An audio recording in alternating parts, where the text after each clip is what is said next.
Halo teman, gimana kabarnya? Kembali lagi di Mata Channel. Seperti biasa kita akan bahas alur film lagi. Tapi kali ini kita bahas film Indonesia, yang berjudul, Kucumbu Tubuh Indah, dan film ini berbahasa Jawa. Langsung saja kita ke alur ceritanya.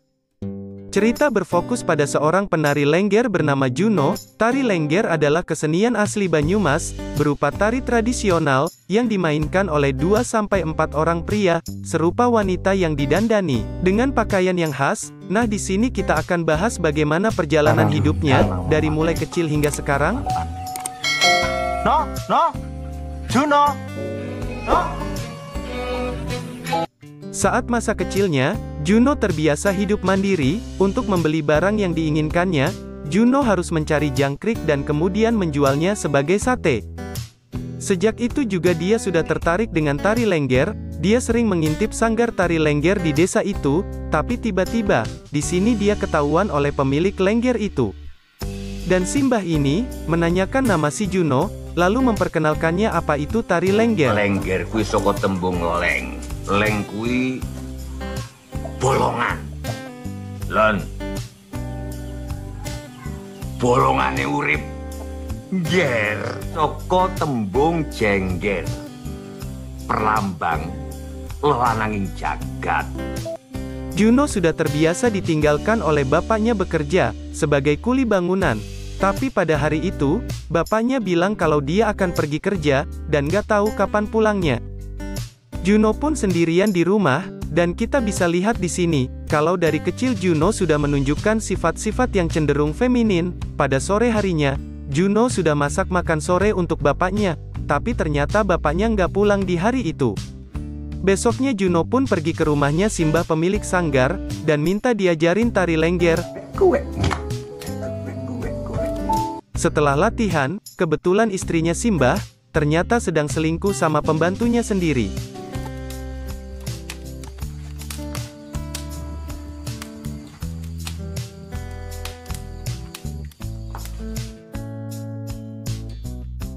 Setelah selingkuh, kebetulan Simbah lagi duduk di depan kamar. Simbah lalu menyuruh pembantunya untuk tiduran dulu, katanya dia mau mijitin, dan ternyata pusing belakrak tekan kenor.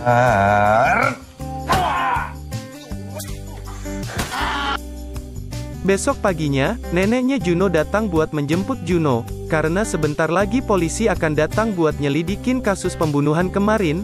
Jadi lebih baik Juno tinggal sama tantenya, daripada di sini kena masalah.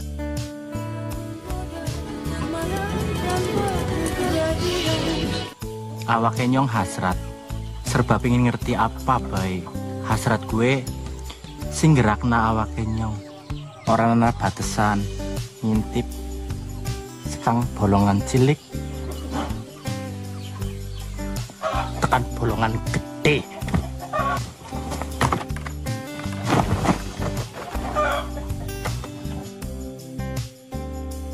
Juno pun kini tinggal dengan tantenya. Entah kenapa sekarang dia punya kemampuan spesial, yaitu bisa ngecek kapan seekor ayam akan bertelur. Caranya adalah dengan mengorek pantat ayam itu.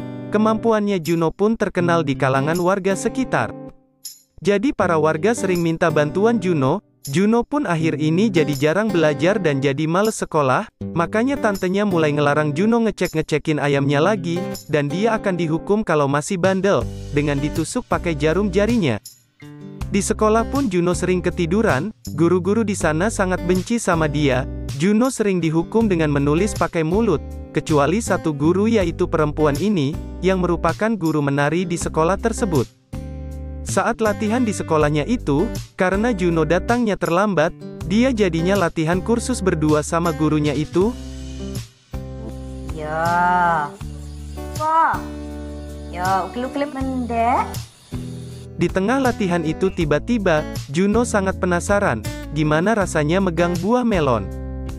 Dan si ibu pun menyuruh Juno untuk megang punya ibu gurunya itu.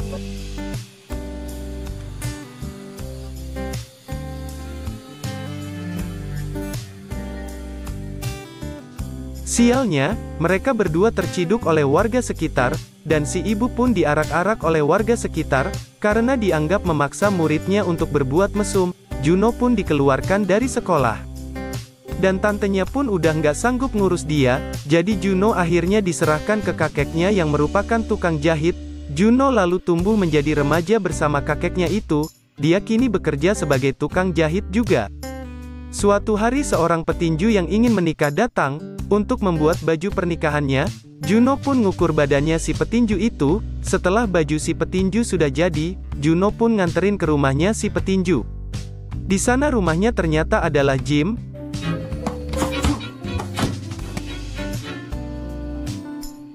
Petinju pun minta tolong diajarin cara memakai baju pengantinnya. Tiba-tiba datanglah bos gangster yang ancam si petinju.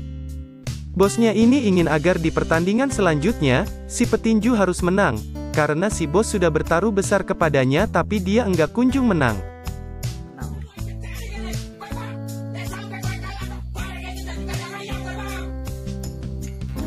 Juno pun ngajarin si petinju cara memakai baju pengantin Jawa ini, dan si petinju juga mau diajarin, gimana cara pakai baju pengantin untuk calon istrinya nanti. Juno pun mencontohkannya, tapi saat ingin memasangkan peniti, si petinju enggak sengaja nusuk kulitnya Juno.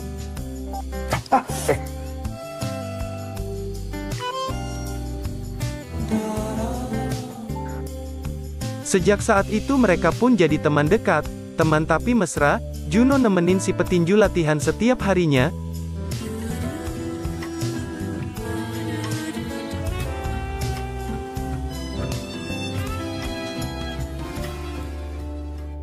Sampai malam pertandingan pun tiba. Jika di pertandingan ini menang, si petinju berencana mau langsung ke rumah calon istrinya untuk lamaran. Tapi ternyata, dia kalah dan dibantai abis. Setelah pertandingan,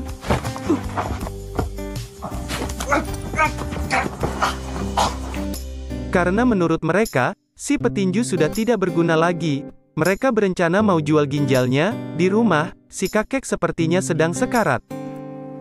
Adik.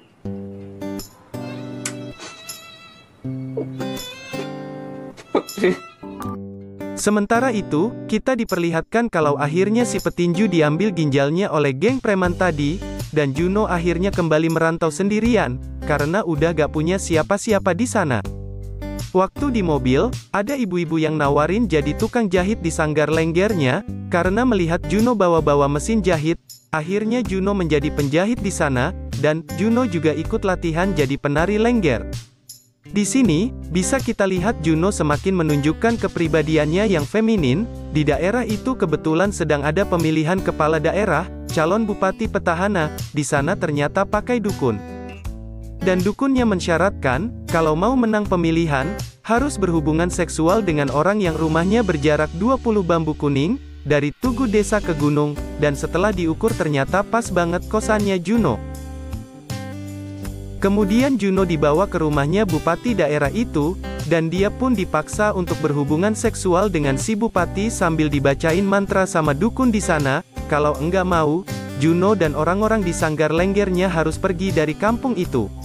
Leng-leng pandul rasa hanat ye. Tapi Juno pun menolak dan segera pergi dari sana. Di rumah, si ibu pemilik sanggar marah-marah ke Juno karena Juno bikin mereka diusir. Si ibu pun menyuruh Juno besok minta maaf ke bupati dan ikutin apa maunya. Keesokan harinya di kantor bupati, sanggar lenggernya Juno diundang untuk tampil bersama dengan kesenian khas daerah lainnya, di acara kampanye punya si bupati. Di sana dia bertemu dengan seorang bapak-bapak seorang penari reog. Juno dengan baik hati memasangkannya peniti, dan sepertinya si bapak-bapak suka sama Juno. Di sini terlihat kalau Juno diincar sama Pak Bupati. Pulang dari sana, kemudian Juno menghampiri si bapak-bapak tadi. Kayaknya Juno juga suka. Di rumahnya si bapak, Juno kemudian memasakkan makanan, dan sorenya mereka makan bersama. Di kantor bupati, ternyata si bupati udah tahu kalau Juno jalan sama si bapak penari reog tadi. Dia dapat info itu dari anak buahnya yang mata-matai si Juno. Dia pun cemburu karena info itu. Besoknya di kosan Juno, ia mencoba melukai dirinya sendiri dengan menusukkan jarinya ke mesin jahit. Tapi tiba-tiba bapak-bapak kemarin datang dan mencegahnya. Kamu tidak boleh menyakiti tubuh halusmu. Buatkan aku sarung Arjuna, Gestar dan Kampuh.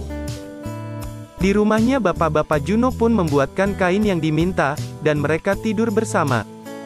Kembali lagi ke kantor bupati, sekarang mereka lagi kena masalah, karena para warga menginginkan agar sanggar lenggernya Juno diusir, karena dianggap merusak moral anak-anak muda.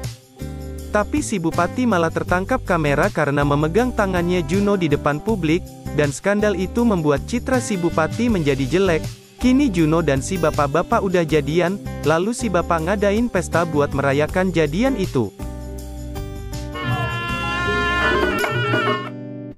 Pagi-pagi, si bupati pun berencana mengusir sanggar lenggernya Juno. Agar dapat dukungan dari rakyatnya, lalu si bapak itu, Juno, dan teman-temannya melarikan diri. Karena nggak ada kerjaan lagi di sana, Juno pun kembali merantau dan berpisah dengan si bapak.